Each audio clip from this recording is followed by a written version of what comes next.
Hello, everyone, and welcome to IPSI's Forum on Africa, Israel, and Black America. I'm your host, Joshua Washington. It's been a minute.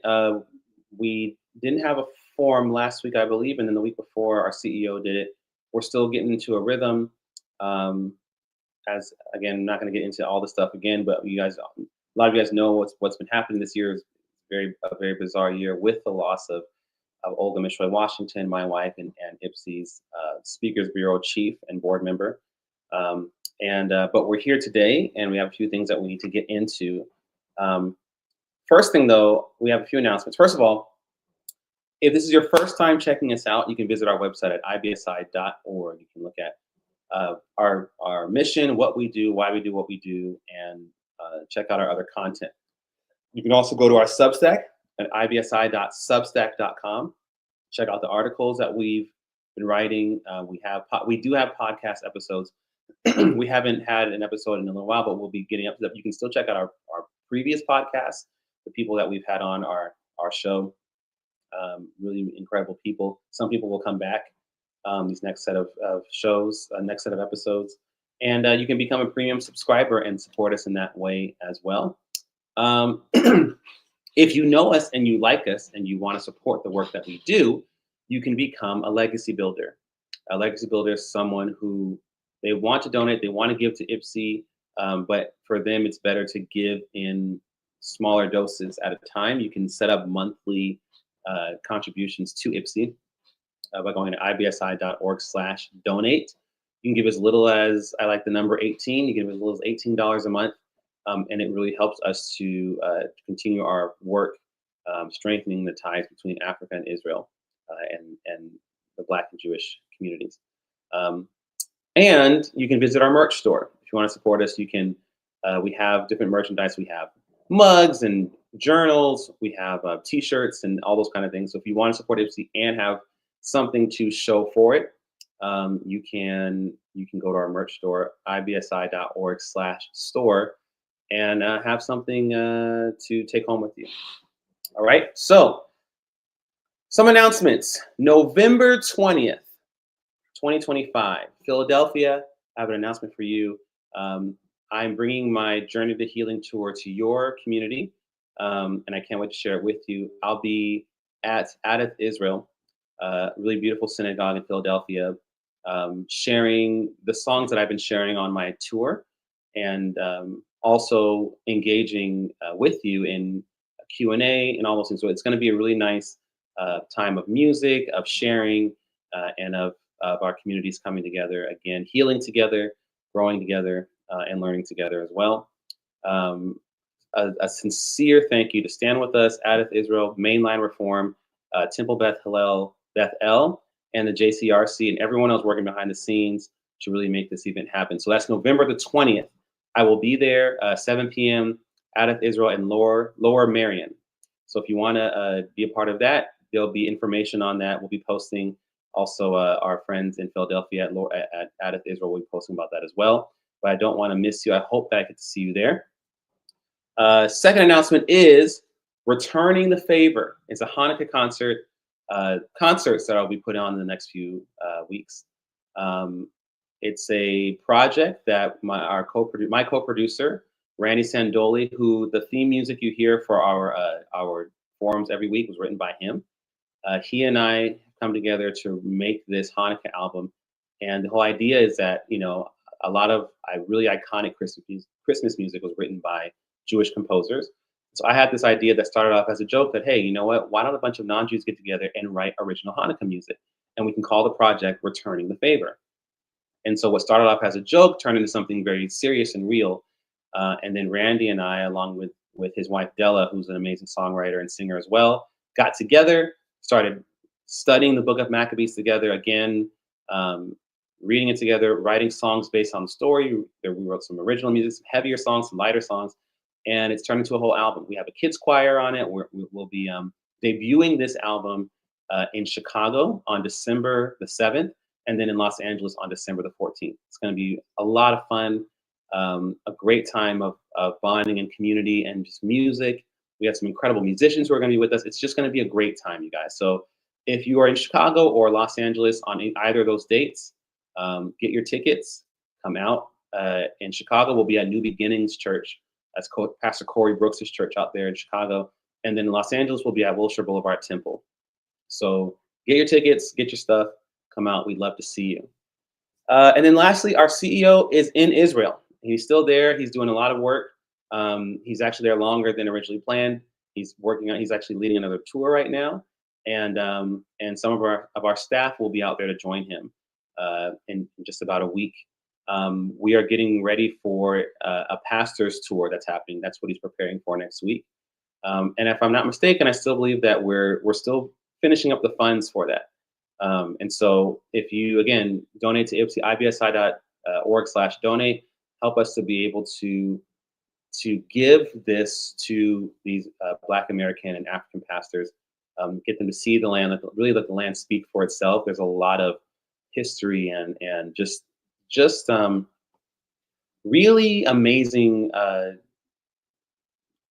in terms of education, in terms of just getting to know the land and the people and context and everything. And as pastors, as people whose job it is to deliver God's word, to speak to the issues that are happening today, and to give God's word to the people. It's an amazing opportunity for them to be able to speak from a closer place when it comes to what's going on, whether it's politically, spiritually, all those things. And so we're doing that. We have that going on in next week. And then next year, we also have some other stuff we're doing with our new set of ambassadors, and we'll let you guys know about that as well. But if you want to support that work, ibsi.org/donate, and we greatly appreciate it. All right. Announcements are out of the way for now. I want to start off with our latest Substack article.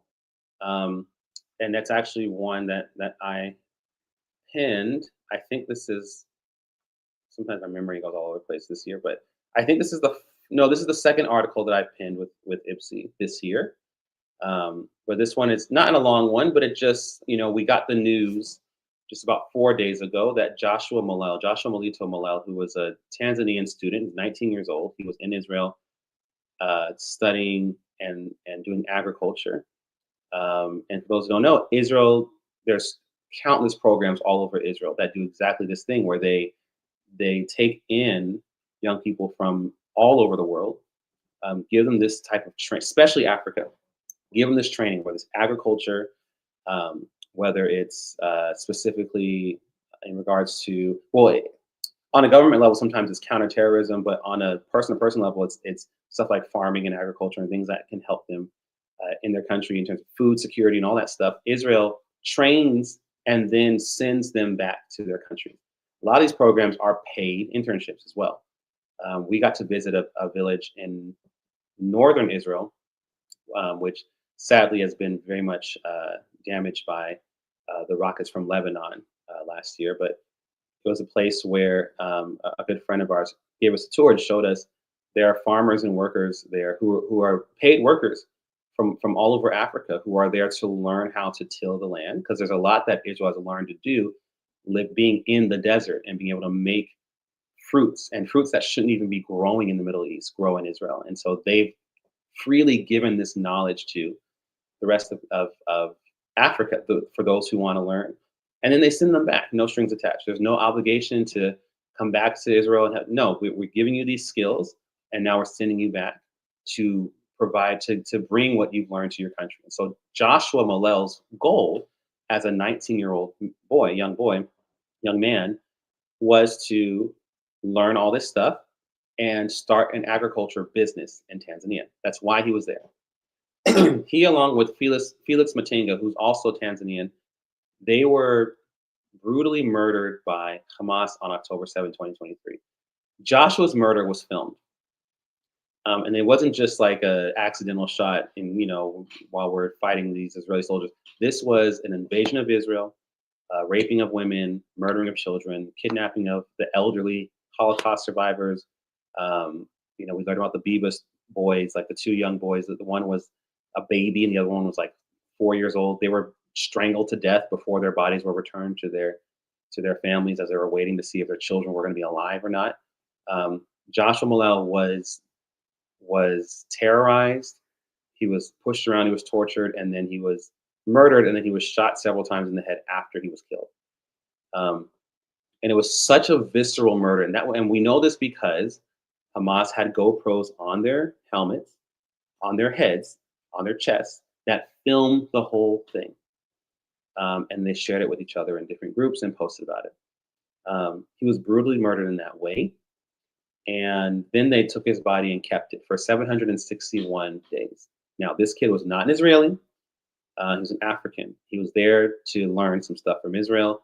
He was brutally murdered. Why? Because, unfortunately, this conflict is not about land. If this conflict was really about land, then it would have been over one of the many, many times in the past where there were agreements, proposals, all that kind of stuff. There were several attempts from Israel to say, look, how about this? How about that? After 1967, Israel gave up a lot of the land that it won in a defensive war.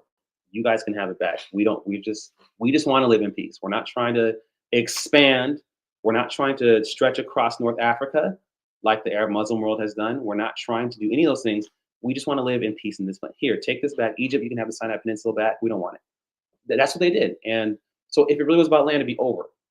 But it's not. It's not about land when it comes to those who rule Gaza. It is about, in this case, conquering, killing the Jews, killing the Christians, and then for them culturally, Black Africans are slaves, and that's not even a metaphor. Their word in their language, the only word they have to describe someone Black is abid. Abid means slave in Arabic. In Gaza, there's a town where there are they call them Afro-Palestinians. That town is called Al-Abid, which means the slave town. And whenever we get a chance to actually hear from Afro-Palestinians in Gaza, it's a lot of the same. They are completely racist to us. We are third-class citizens here. That's the culture that exists. It's not to say that every Muslim is a racist, but the prevailing culture that exists, especially when it comes to this mindset of these leaders, is that the African is the slave. And so the murdering of Joshua Malala was very intentional. They knew he wasn't Israeli, but they saw a chance to terrorize an African who apparently didn't know his place. So they kept his body for 761 days. Now his family and Tanzania and the country really can start their mourning process.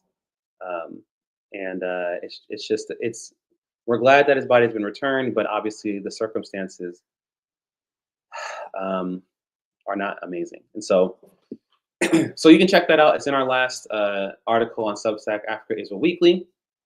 I tied that into not only did, we talked about how Black Lives Matter kind of from the beginning had this other agenda, right? They started off saying, we're just focused on police brutality. We're just focused on police brutality when it comes to the Black community, which is already something that was problematic in different ways. But that's what we're focused on. And the next thing you know, they're talking about from Ferguson to Palestine.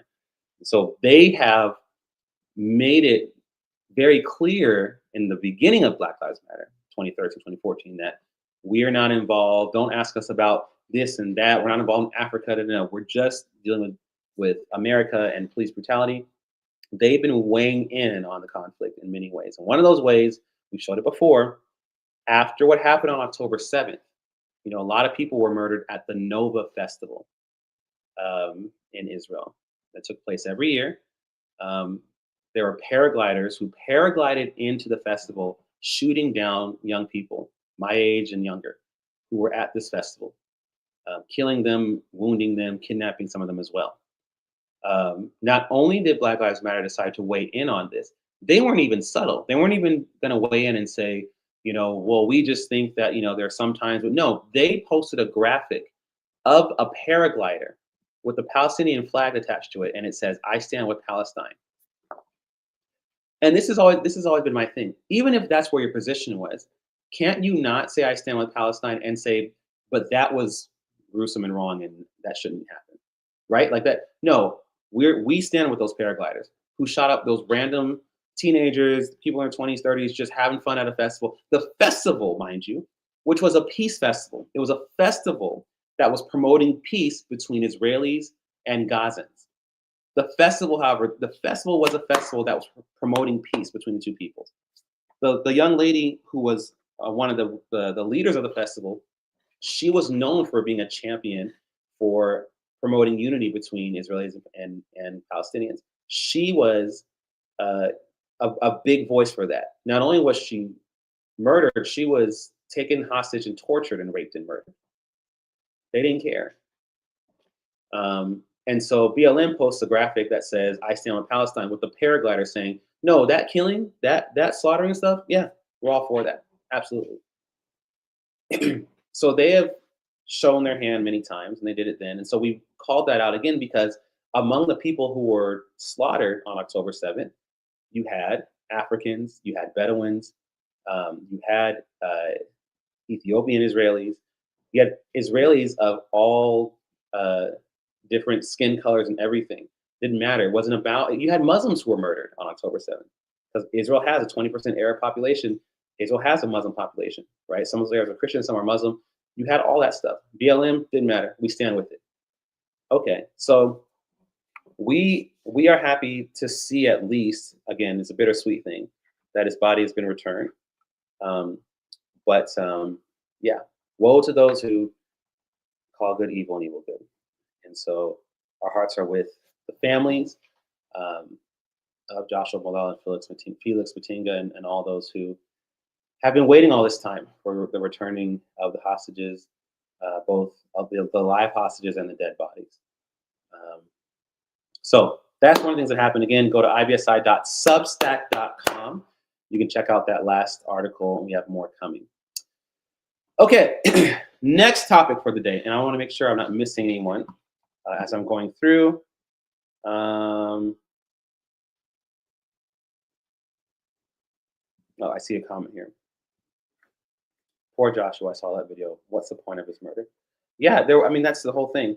Is when you look at this thing in terms of when you try to make the conflict make sense in terms of land, it doesn't quite make sense when you really look at the history. Because if it was, then you would have settled something whenever something was being settled. This is, again, about first wiping out Israel, but also establishing rule in that region, right? And continuing to spread as since the 7th century has happened with Islam in Africa. So next order of business here, as we might have seen and heard, the president of Syria, Ahmed al-Shara, or al-Julani as we've been calling him, he is to meet with President Trump at the White House. And where it raises some eyebrows with IPSI for several reasons. One, because up to this point, our president has been extremely soft on this new president, who is not even, people say former ISIS. He's not former anything. He never denounced. The only thing that's changed, and this is what the people in Syria have been saying, the only thing that's changed about al-Julani is that he wears a suit now. That's it. And he kind of lined up his beard a little bit so it's not as rough. And Christians are still being slaughtered. Druze, D-R-U-Z-E, another religious minority, they're still being slaughtered. Anyone who's seen as an opposition is still being slaughtered. And that continues to happen. And President Trump has not said anything about that. President Trump has said something about Nigeria.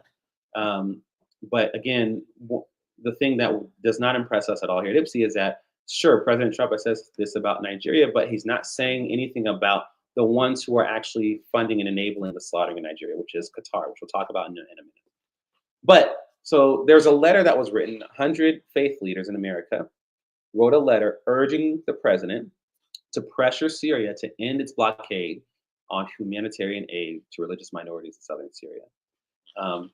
Which I have to tell you, it's really, I wish it was more, but it really is a great thing to see that happening more and more, because Christians specifically, Christian persecution in these regions has been a thing for a long time. And, even before we did all this Israel stuff, our family, my parents taught us this from a young age, that there are people who cannot worship freely like I do, as someone who is a believer in Jesus. who worships every week, who goes to services, who does praise and worship, who hears the word being preached. That kind of thing is illegal in a lot of places in the world. And in a lot of places, like Nigeria, like Syria, like Iran, a lot of those churches are underground. And they're underground because if they're found out, which every week churches are found out, people are slaughtered. Pastors are dragged in front of their congregations and murdered. People are burned inside of their church buildings while the doors are locked. Pastors are tortured and killed, and all these unspeakable things that are done. I have a friend who said, what happened in Israel on October 7th happens every day in Sudan, every day in Syria, every day in Nigeria. And that's always been a thing. And what breaks my heart now is that that thing has become such a political football that there are those who, whether they're in defense of President Trump or they just really have this thing against Israel, there are those who are denying that Christians are being persecuted in Syria because to them, those are Israeli talking points. Or Trump knows what he's doing. He's just trying to get close enough to Al-Jilani to be his friend. Then he'll talk to him about it. Okay, like we've said, y'all can do all that 4D chessing if you want to. President Trump said in 2017, President Trump said that Qatar is the seat of power of the Muslim Brotherhood, and Qatar is one of the top funders of global terrorism. He said that himself. So it's not like he's trying to be sneaky. He's already declared this in 2017. Now that he has the power to actually speak to these things and do some things about it, he's not. And he's actually enabling. He talks about how amazing Jelani is and how great and how the best leader in the world, and all that kind of stuff. He is emboldening and strengthening these leaders who are persecuting Christians and who have been persecuting Christians. When the Syria civil war was happening and Syrians were being massacred left and right, again, that was one of those other times, about 2010, where it became more of an issue. People were talking about it, but then it quickly went away. One of the things that didn't really get any airtime at all was that one of the main countries that was coming to the aid of the wounded Syrians as a result of this war was Israel. To this day, Israel has a hospital on the border close to Syria to treat Syrians who were wounded and who were hurt, the innocent civilians and all that stuff in this war. They even were treating Syrians when Syria was attacking Israel. They have that. So there's a hospital there at the border and all that stuff. These things have always been an issue. Nigerians, Christians have been being slaughtered for a while now. It's actually just recently the population of Muslims in Nigeria has surpassed the population of Christians. That's the genocide that's happening in Nigeria. And I remember once upon a time when that wasn't a political thing to say. It was just a fact. Christians can't worship freely in these countries. And as Christians, our first and foremost, our job is to live out Hebrews 13:3. Remember those who are in chains as if you are bound with them. So the first and foremost is, okay, we need to pray and go to God on their behalf because prayer does work, right? We need to, as my late wife would say, go to the throne room of God, right? Bang on that door, like, Lord, you need to come down and do something about this. That's the first thing that we can do as fellow believers in the same faith. And then the next thing we can do is what we can, right? We live in a free country where we can address our civic leaders. We can write to our senators, write to our congresspeople. We can show up to these places en masse, in droves, to say, we will not stand for this, right? This can't continue on. As the most powerful nation in the world, we're not talking about boots on the ground or anything, but things can be done to cut off that persecution of our fellow people who share in the faith that we share. So I remember a time when you would say that, it wasn't met with any kind of controversy. It's just the truth. Yeah, Christians it's terrible. It's a really scary thing to think that, you getting up on Sunday morning and going to a sanctuary and worshiping is illegal and that you can be killed for it. How many of us would still go to church if we knew that if we were found out we'd be killed? How many of us, like those students in Kenya at the university, where jihadists came and took over the school and put a gun to each of their heads and said, denounce Jesus, and they said no and got killed? How many of us would do that, right? So this is what's happening, and it's still happening now. It's always been happening. It's still happening now. The only difference now is that we've gone from, as a nation, our leadership has gone from not talking about it at all to actually venerating the proponents of it. And that's what IPSI will continue to call out. So until President Trump does say or do anything that actually resembles standing up actually to terrorism and not just making it look like he is, we will continue to call him out for it, just like we did the Biden administration, just like we did the Obama administration, just like same thing. So the letter that's going out it's exactly that. It's asking the president to end the blockade on humanitarian aid to religious minorities. So it's asking the president to do that so that the victims of what's going on actually have what they need. As a matter of fact, I know they put the letter up here, and I can't really see it, although I can now. It says, "Dear Mr. President, we, the undersigned faith leaders representing tens of millions of American Christians, extend our sincere gratitude for your recent leadership in combating Christian persecution in Nigeria. Your designation of Nigeria as a country of particular concern under the International Religious Freedom Act is a decisive measure that upholds global religious liberty. You are the only major world leader fighting for religious freedom, and we need you once again to speak for those who cannot speak. Speak for those who cannot speak for themselves. With the visit of Syria's new president, Ahmed al-Shara, scheduled for November 10th, 2025, which is today, we urge you to address directly the massacre of Christians, Kurds, Druze, and Alawites in Syria, notably in the greater Suwaida area. These religious minorities face ongoing violence, death, displacement, starvation, and water and medical deprivation, all while innocent women and children are held hostage by terrorists.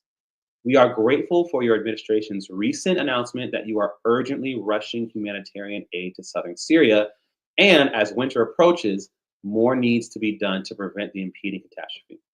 Mr. President, we respectfully request that you secure President al-Shara's commitment to opening a secure humanitarian corridor from Hayder to Suwaida in southern Syria. This corridor will enable safe and secure delivery and civilian evacuation, signaling the new government's commitment to minority rights and stability. Your advocacy for the persecuted inspires us. We stand ready to support your efforts and pray for fruitful discussions. As Ambassador Mike Huckabee once wrote, to you, you were ordained for such a time as this. So this is a letter adjuring the president, right? It's asking him fervently, Mr. President, please do something about this. And Al-Jilani's here in the US as we speak. We'll be monitoring and we'll see what's said and what's being done. We really hope that our president does say something about this, that does actually take these steps in aiding those who cannot do for themselves in this very tumultuous time that has only ramped up in Syria. So that's what's happening right now.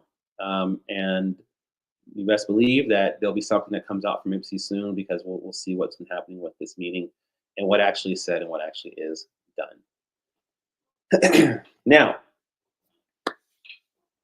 let's move on to Nigeria for just a moment. So we at IPSI have been talking pretty frequently about Nigeria for quite a while. Everything from back during the Obama administration, when Christians and Igbos, especially like some of them are descendant or are Hebrew, like our Jews in Nigeria, were being persecuted and slaughtered. That during the Obama administration, Israel was offering to help and aid the people of Nigeria who were being slaughtered, and our administration at the time blocked it.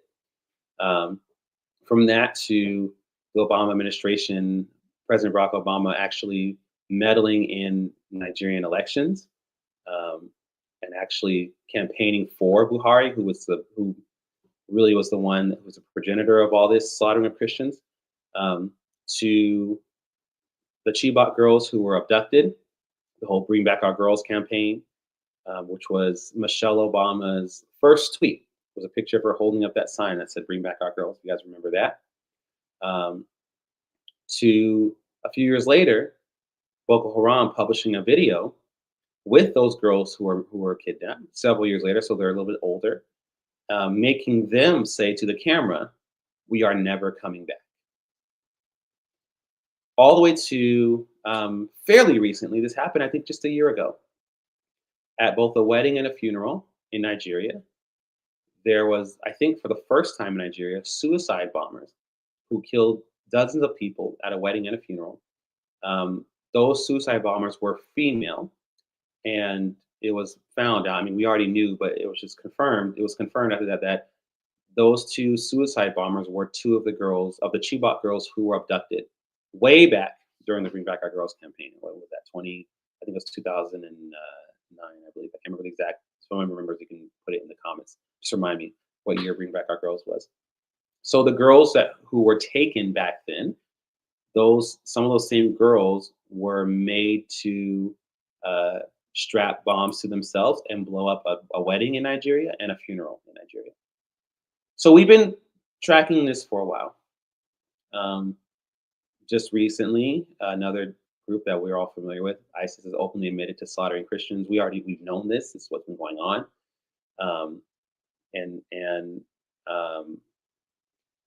that they won't stop. And actually, in their open statement, they dared President Trump to do something about it, because nothing's being done about it. Nothing's been done other than, like I said, Nigeria being on the list of countries that are of concern. Nothing's really being done about it. And so, what's happening now when it comes to religious minorities in Nigeria is the same thing that's happening to religious minorities in Syria. Um, and as you know, and you can check this out, our CEO's one of his fairly recent articles in our Substack, ibsi.substack.com, he talks about how what's happening in Syria and what's continuing to happen in Syria is Trump's doing, just like what happened in Nigeria was Obama's doing. And he kind of laid out these parallels. You can check it out again, ibsi.substack.com. And I'll actually will give you the exact. I was going to talk about it now, but since I brought it up, I'm going to give you the exact title for it so that you can read it yourself. And that is, it's always when you want the computer to go faster that it goes slower. Here we go. The title is.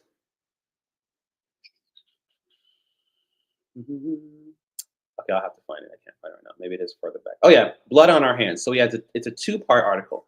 One is called Blood on Our Hands, and then the other one's called Blood on Our Hands Part 2. So Blood on Our Hands was July 24th. Our CEO wrote this.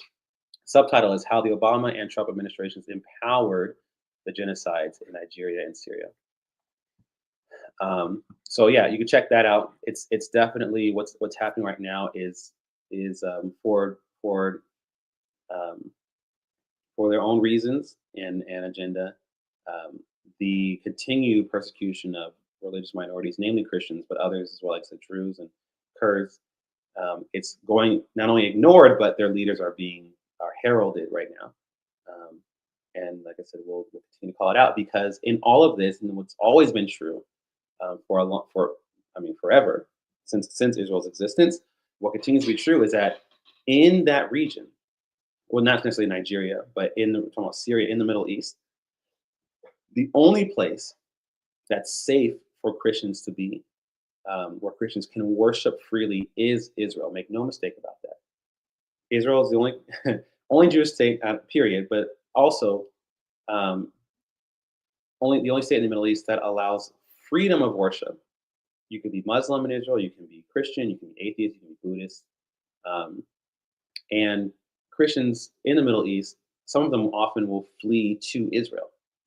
And so you see kind of the duality and the hypocrisy and the evil of the media, who will sometimes highlight these clashes that happen between a Jew and a Christian, or between a group of Christians and Jews in Israel, fights and spats and things like that, verbal altercations and stuff like that. And it's a society. Every society has stuff like that. But when it comes to religious freedoms, you won't find more religious freedom in the Middle East than in Israel. And that's just a fact. You can take that and do what you want with it, but it's just true. The last thing I want to say here, because I talked about Qatar in the beginning, As a matter of fact, before I go there, I wanted to say welcome. Let me reset the room here.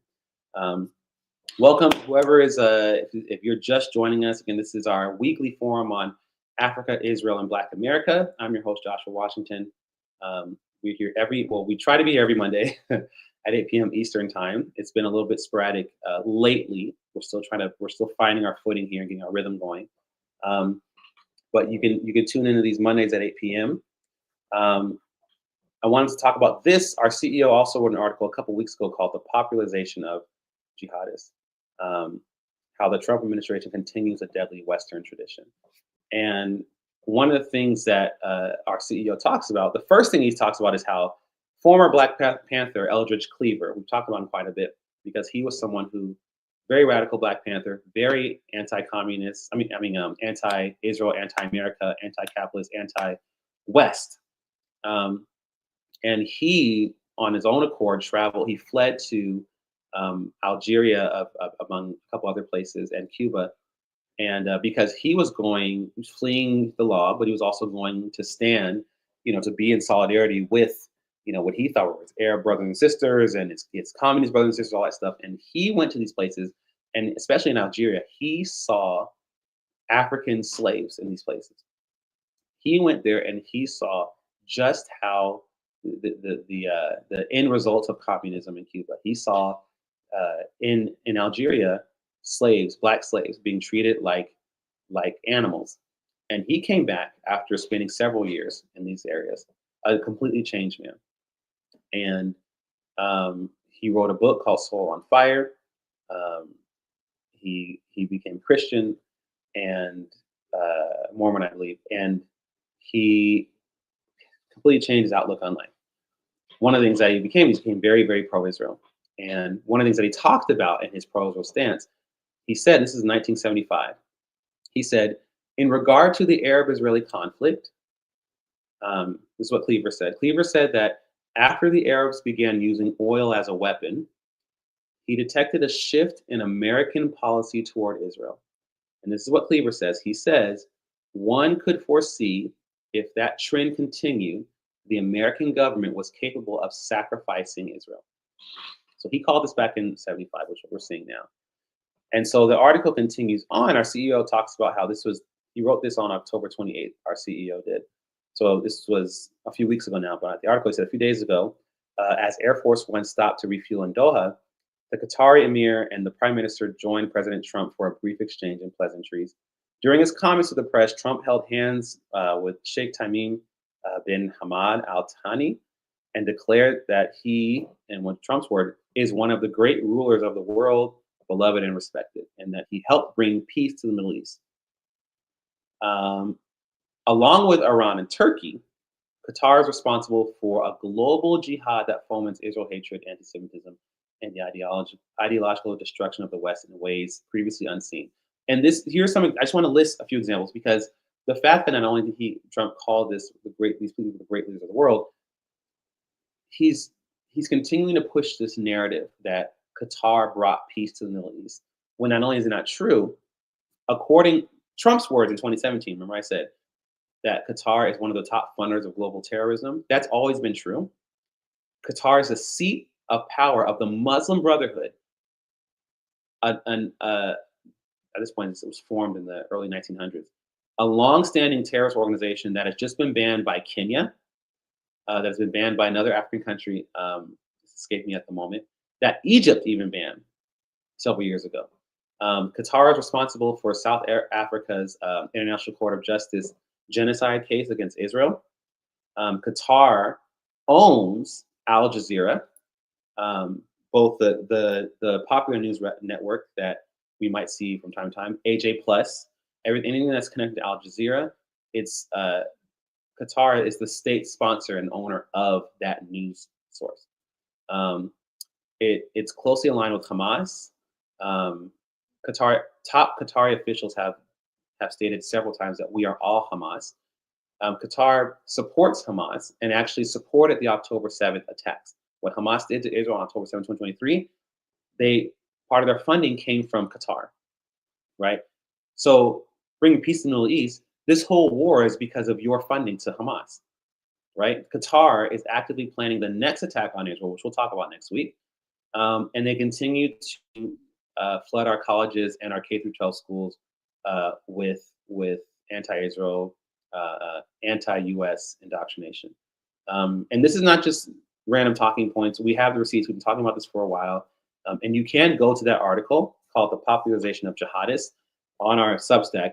There's links and there's sites, sources, and references, because it's not a new talking point for us. We've been tracking and talking about what Qatar has been doing and how there are billions of dollars in funding being pumped into our universities is part of what foments all this anti-Israel stuff, because it's a lot of it's in our textbooks. A lot of our professors are on this same payroll. I mean, it's something that is not really a secret, and it's been like that for a while. So this is a problem, right? That just happened a couple of weeks ago. So now, if you're telling me that somehow Trump has a plan with Al-Jilani, what about, okay, but he was with the Qatari leaders and he said that they brought peace in the Middle East. What is actually going on here? So you can check out that article. Again, it's on our Substack, ibsi.substack.com. And check that out, you guys. There's a lot of stuff going on here.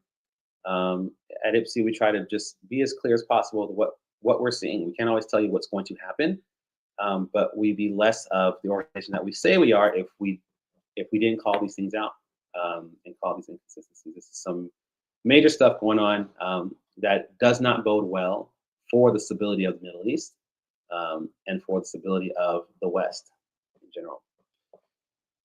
All right, so I want to pause just for a moment. Let's see, I'm just looking at these comments here. Yeah, I see you guys here. So I also want to add this, you all, just because I know it's been a minute since I've been doing this consecutively.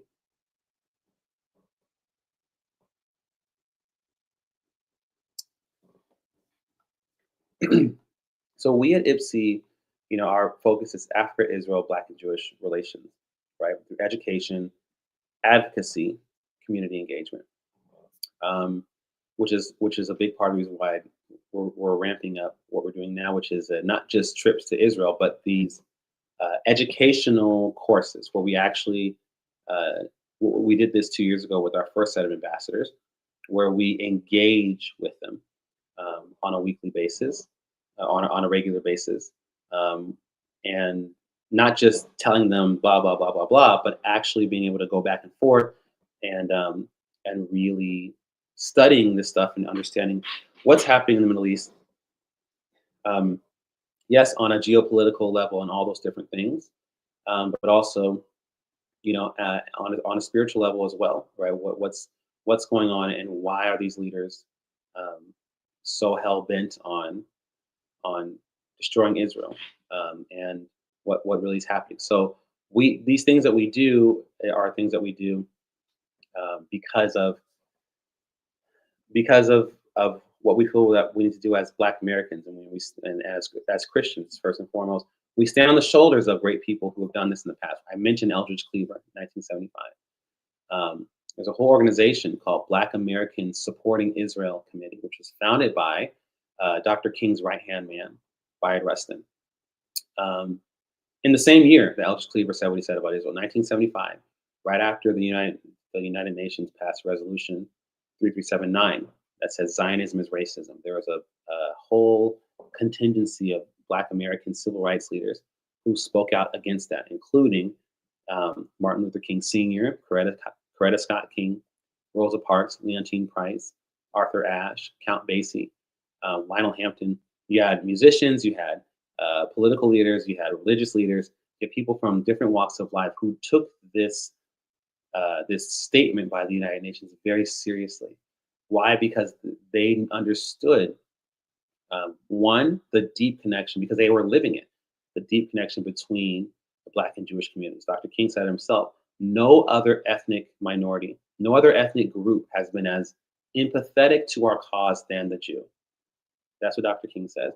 This is something, not just some rich Jews gave money to these organizations, which did happen, or not even just some middle-class Jews gave money to them, which also did happen. But there are Jews who believe so much in the equality of all people in America that they died for it. They gave their lives for it.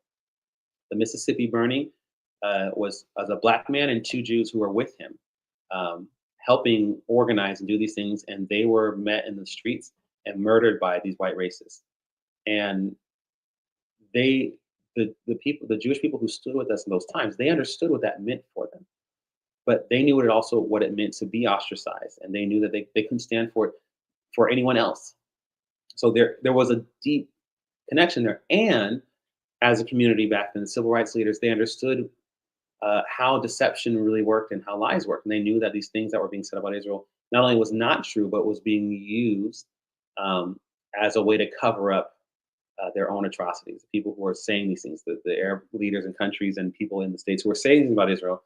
So they called all those things out, and so that was kind of the impetus for it. So, which you can check that out. So if you go on our website, you can look at those documents, the newspaper clippings that our CEO found all those years ago in the library that he scanned and put online, the things that Clyde Rustin said and did, the articles that he wrote, and all those things. Those you can find on our website. Those are the shoulders that we stand on while we do what we do, and speaking up for justice. And at the same time, while doing that, pleading the cause of those who cannot speak up for themselves. Because the casualty in all this anti-Israel activity and rhetoric, the people who get lost in the shuffle are the ones that I mentioned earlier, the religious minorities, the Christians, the Kurds, the Druze, the Muslims who don't line up with the jihadism. I mean, in Mauritania, many of the slaves are Muslim women. They're Black African Muslim women. In Sudan, it's not just Christians who are enslaved; it's Christians and Muslims. What they have in common is that they're Black Christians and Black Muslims. And in Syria, there are Muslims who are being slaughtered because they do not stand with Al Jilani. In Iran, there are Muslims being slaughtered because they don't stand with Idol, so forth and so on. And they get lost in the shuffle while we sit here and do all this, having to weed through um, and kind of push back on all this disproportionate focus on Israel. Every time we do that, again, and I say this, I feel like I say this every time now. The late Kofi Annan, he was the UN Secretary General. He said this. He was a man who, whenever there was a UN resolution against Israel, he was one of the first ones to speak out against it.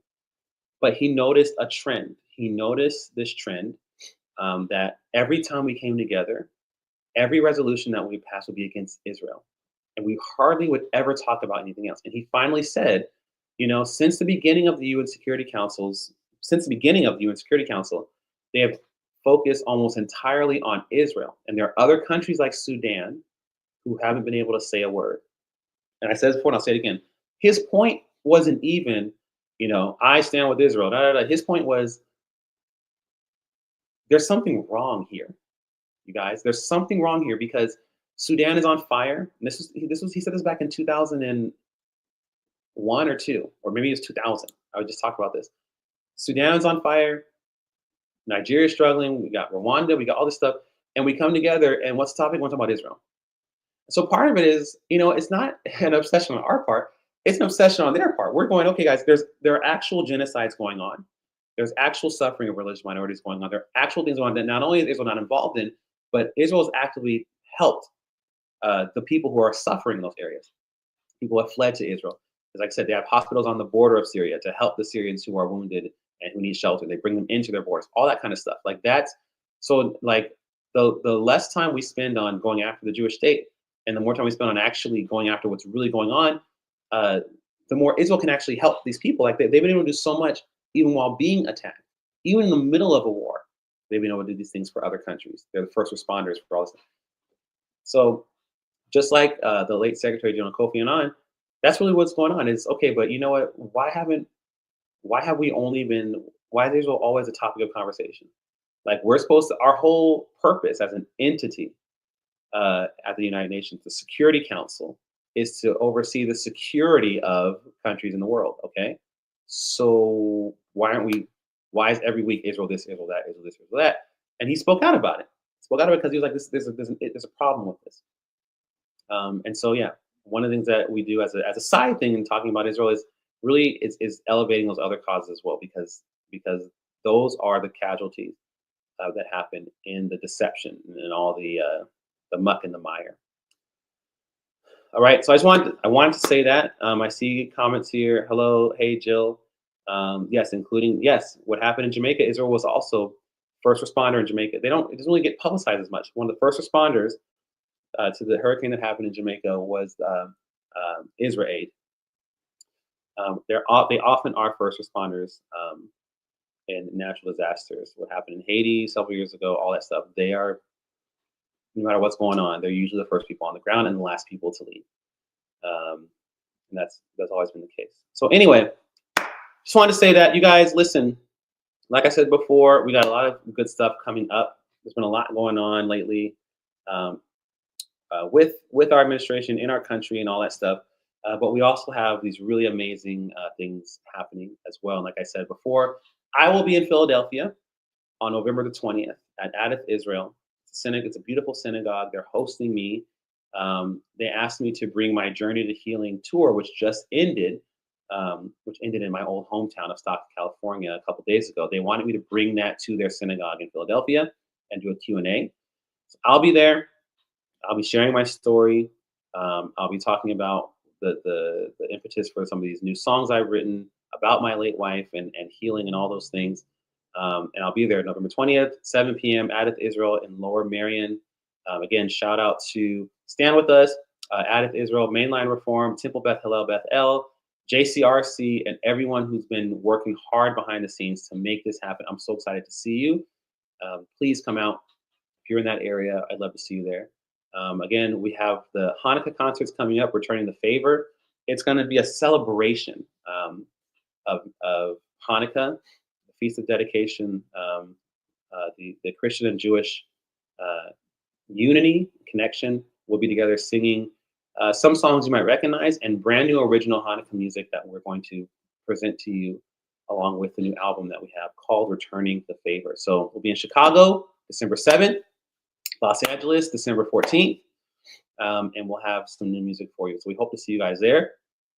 And yes, we also, if it's your first time checking us out, go to ibsi.org. Learn more about us. We'll be back here again next Monday. If Lord Shateri. Next Monday, 8 p.m. Eastern time. We'll be back here, same time, same place. We have much more to discuss. I hope you guys have a good rest of your week. And I will see you soon, you guys. Take care, everyone.